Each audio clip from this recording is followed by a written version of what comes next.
আসসালামু আলাইকুম। নাসা একাডেমির পক্ষ থেকে সবাইকে স্বাগত।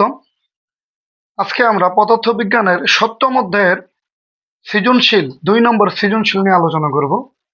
2 নম্বর সৃজনশীলটা কি আমরা যদি ভালো করে লক্ষ্য করি তাহলে আমরা দেখি পর্যায়বৃত্ত গতি কাকে বলে এবং পানির ঢেউ অনুপস্থ তরঙ্গ কেন ব্যাখ্যা করো।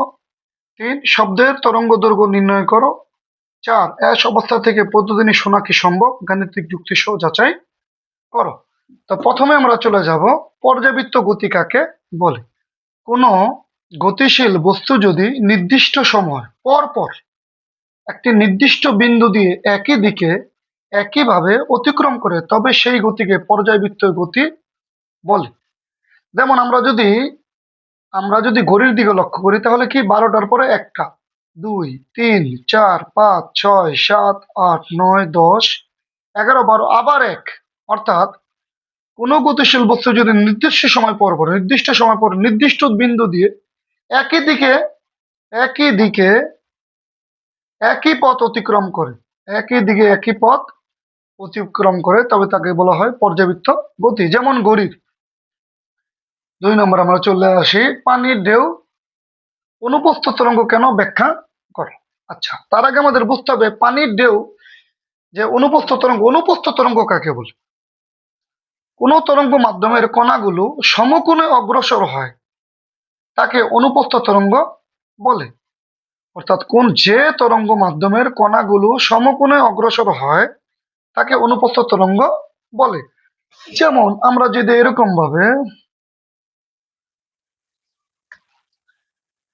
ভাবে আমরা লক্ষ্য করি পানির ঢেউটা বাতাসের কারণে একবার নিচের দিকে যায় আবার উপরে ওঠে। এক্ষেত্রে এখানে 90 ডিগ্রি, এখানে 90 ডিগ্রি, প্রত্যেকটা জায়গায় প্রত্যেকটা ঢেউয়ের প্রত্যেকটা তরঙ্গের যে অগ্রসর হওয়ার যে দিক, এই দিকে কিন্তু আমরা 90 ডিগ্রি কোণ উৎপন্ন করি। তার মানে কি, যদি স্থির পানিতে ঢিল ছুঁড়ে মারা হয় তবে ওই পানিতে ঢেউয়ের সৃষ্টি হয় এবং পানির কণাগুলো আন্দোলিত হয় এবং ওই আন্দোলনে ঢেউয়ের আকারে সমকোণের দিকে অগ্রসর হয়। তাই বলা যায় পানির ঢেউ অনুপস্থ তরঙ্গ। যেহেতু আমরা পানিতে অনেক সময় ছোটবেলায় আমরা পানিতে ঢিল মেরেছি, ঢিল মারলে কি হয়, ঢিল মারলে আমরা দেখি যে ওইখানে পানির মধ্যে কি হয়, একটা তরঙ্গ তৈরি হয়, ওই জায়গায় একটা ঢেউ হয় এবং ঢেউগুলো মিলে যায় এবং একটু ঢেউগুলো সমকোণে মিলে যায়। আমরা শুধুমাত্র এই পানিতে ঢিল ছোড়া না, এখন আমরা এক গ্লাস পানি নেই, গ্লাসের পানি নেওয়ার পরে কানায় কানায় যখন পূর্ণ হয় তখন গ্লাসের মাঝ বরাবর আমরা যদি আঙ্গুল ডুবাই, এতে ক্ষেত্রে দেখবো যে আমরা একটি ঢেউর সৃষ্টি করছে এবং ঢেউগুলো সমকোণে সামনের দিকে অগ্রসর হচ্ছে। তাই বলা যায় পানির ঢেউ একটি অনুপস্থ তরঙ্গ। এখন আমরা 3 নম্বর প্রশ্নে চলে যাই। 3 নম্বর প্রশ্ন কি, শব্দের তরঙ্গ দৈর্ঘ্য নির্ণয় কর। আচ্ছা, শব্দের তরঙ্গ দৈর্ঘ্য যদি নির্ণয় করতে চাই তাহলে প্রথমে আমাদের দেখতে হবে আমাদের কি আছে। যেমন আমাদের আছে শব্দের কম্পাঙ্ক আছে 1200 হার্টজ, দেওয়া আছে তাপমাত্রা আছে 30 ডিগ্রি এবং শব্দের উৎস আছে 18 মিটার। তাহলে আমরা লিখতে পারি কি, এখানে কম্পাঙ্ক এফ ইকুয়াল টু 1200 হার্টজ বা হার্টজে আমরা সেকেন্ড বানিয়ে নিলাম। বায়ুর তাপমাত্রা 30 ডিগ্রি সেলসিয়াস।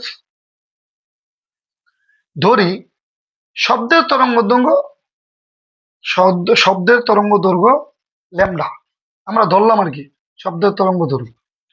এখন আমরা কিন্তু একটা জিনিস জানি, সেটা কি, 0 ডিগ্রি সেলসিয়াস বা 273 কেলভিন তাপমাত্রায় বায়ুতে শব্দের বেগ 330 মিটার/সেকেন্ড -1 এবং T2 বা 30 ডিগ্রি সেলসিয়াস, যেটা আমাদের দেওয়া আছে যে 30 ডিগ্রি সেলসিয়াসে 273 + 30 কে তাপমাত্রায় বায়ুতে শব্দের বেগ B2 হলে, অর্থাৎ যেহেতু এখানে 330 দেওয়া আছে, আমাদের 330 দেওয়া আছে, বেগ 1 330। এখন যদি আমরা বেগ 2 বের করতে চাই তাহলে এই যে আমাদের 273, এই 273-এর সাথে 30 যোগ হবে, যোগ হলে কি হয়, যেমন আমরা জানি B2/B1 √T2/T1। এখন যদি আমরা বর্গগুণ বা কোনাকুনি গুণ করি যেহেতু আমাদের বিটুটা বের করতে হবে, কেন বিটুটা বের করতে হবে আমরা তো বলছি আমাদের এখানে দেওয়া আছে 30°C 273 30 কে তাপমাত্রা বায়ুতে শব্দের বেগ বিটু, তাই আমরা বিটু বের করবো। এখন বিটু যদি আমরা বের করি তাহলে কি হয়, এখানে বি1 এর মান কত 330, টি2 মানে কি 273 প্লাস 30, আর টি1 মানে 273। তো 273 30-কে যদি আমরা 273 দিয়ে ভাগ দেই, ভাগ দিয়ে যদি আমরা রোড করি তাহলে পাই 1.1099। 1.1099 কে যদি আমরা 330-এর সাথে গুণ করি তাহলে পাই আমরা 347.66 মিটার পার সেকেন্ড। সুতরাং এখন আমরা আমাদের চিরচরিত সূত্র যে আমরা জানি ব্যাক ইকুয়াল টু কম্পাঙ্গ ল্যামডা। এখন আমরা ল্যামডা রাখবো এবং কম্পাঙ্গকে ব্যাগের নিচে নিয়ে চলে যাবে। এর ক্ষেত্রে কি হবে, এক্ষেত্রে আমরা দেখি আমাদের ব্যাগ কত পাইছি আমরা 347.63, 347.63 ভাগ দিব আমরা 1200 দিয়ে। যদি ভাগ দেই তাহলে আমাদের কি হয়, এখানে খেয়াল করো এই সেকেন্ড মাইনাস 1 সেকেন্ড, এই সেকেন্ড সেকেন্ড কাটা গেলে আমাদের থেকে মিটার, তাহলে আমরা পাই 0.28792 মিটার। এখন এই মিটারকে যদি আমরা সেন্টিমিটার দিয়ে সেন্টিমিটার বানাইতে চাই তাহলে 100 গুণ করতে হবে। 100 গুণ করে আমরা বানাইলাম কত, পাইলাম কত 28.792, অর্থাৎ শব্দের তরঙ্গ দৈর্ঘ্য 28.792। এখন আমরা চলে যাই আমাদের পরবর্তী প্রশ্ন। আমাদের পরবর্তী প্রশ্নটা মজার প্রশ্ন, যেমন এস অবস্থা থেকে প্রতিবিন্দু সোনাকি গাণিতিক যুক্তিসম্পন্ন যুক্তিসহ যাচাই কর। অর্থাৎ এস অবস্থান, এই যে আমাদের এস অবস্থান, এখান থেকে যদি আমরা এস অবস্থান থেকে আমরা যদি শব্দ শুনতে পাবো কিনা বা শব্দ শুনতে পাওয়া যাবে কিনা, শব্দ আমরা কিভাবে শুধু আগে সেটা আমাদের বুঝতে হবে। তার আগে আমরা বলি উদ্দীপক আমরা কি পাইছি, প্রতিবলক থেকে উচ্ছেদ দূরত্ব 18 মিটার এবং বায়ুতে তাপমাত্রা 30°C।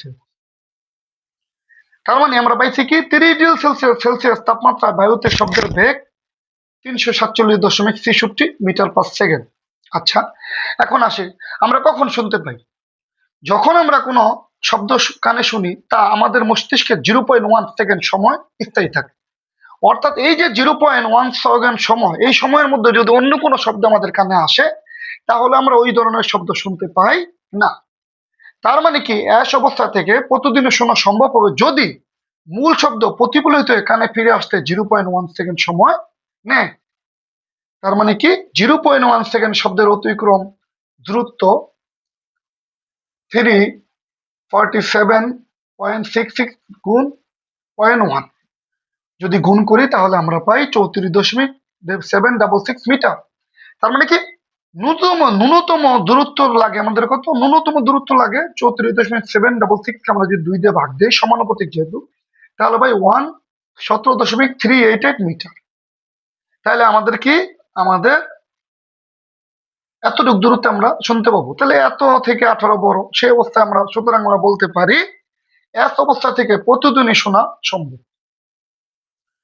যদি এই জিনিসটা আমরা ভালোভাবে বুঝতে চাই তাহলে আমরা এই লেখাটুকু তোমরা অবশ্যই বারবার দেখবে। তবে এটা মাথায় রাখবে, যদি 0.1 সেকেন্ড আমাদের মস্তিষ্কে স্থায়ী থাকে যখন আমরা কোনো কানে শব্দ শুনি, তার মানে ওই সময় যদি কোনো শব্দ আমাদের কানে আসে তাহলে আমরা শুনতে পাবো না, তাহলে আমরা শব্দ শুনতে পাবো না। তার মানে আমাদের কি করতে হবে, ফিরে আসতে মিনিমাম 0.1 সেকেন্ড সময় দিতে হবে। তার মানে 1 সেকেন্ড সময় সমান সমান সমান 347.66 গুণ 0.1, 34.766 মিটার। যদি 2 দিয়ে ভাগ দিয়ে আমরা পাই 17.388। সুতরাং যেহেতু 18 মিটার মোটামুটি বড় এবং কাছাকাছি বলা যায়, প্রায় কাছাকাছি, সুতরাং আমরা বলতে পারি এস অবস্থা থেকে প্রতিদিন শোনা সম্ভব।